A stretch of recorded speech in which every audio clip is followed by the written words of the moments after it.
भुसावळ शहरामध्ये हे बाजारपेठ भुसावळ बाजारपेठ पोलीस स्टेशनचं हद्दीतला हा एरिया आहे.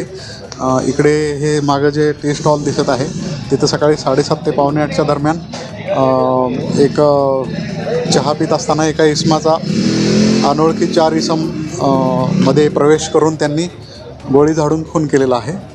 त्याचा सध्या मृतदेह आहे तो पोस्टमॉर्टमसाठी आम्ही जळगाव जिल्हा रुग्णालयामध्ये पाठवलेला आहे. आरोपींबाबत आमचे पोलीसची टीम आहे, स्थानिक गुन्हे शाखेची टीम आहे, ते तपास करत आहेत. ज्यांनी गोळी वगैरे झाडले त्यांची पार्श्वभूमी काय असेल? आता अजून निष्पन्न झालेले नाहीत कोणी गोळी मारली. फक्त एवढंच निष्पन्न झालं आहे की गोळीने मारून त्याचे खून झालेला आहे आणि जे मयत आहे त्याच्यात पोस्टमॉर्टमसाठी बॉडी पाठवलेली आहे. इतर आता तपासात बाबी उघड होतील. एकूण किती गोळी वगैरे झाडण्यात आली काय असेल? स्पॉटवर आम्हाला 3 खाली केस मिळालेले आहेत आणि एक राऊंड म्हणजे जो मिसफायर झाला आहे तो मिळालेला आहे आणि एक कॅप मिळाली.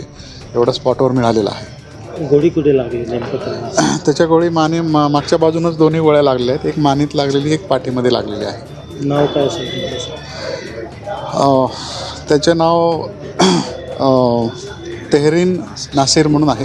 तेहरीन नासिर शेख 33 वर्षाचे आहे. त्यांच्यावर हे अटॅक झालेला आहे. हे जे तेहरीन नासिर यांना ज्यांना गोळी लागलेली आहे त्याची पार्श्वभूमी काय आहे? ते आता तपासामध्ये आम्ही चेक करत आहोत. जुनं पूर्वीचं काय वैयक्तिक त्यांचे वाद वगैरे आहेत का त्याच्याबद्दल तपास करत आहोत.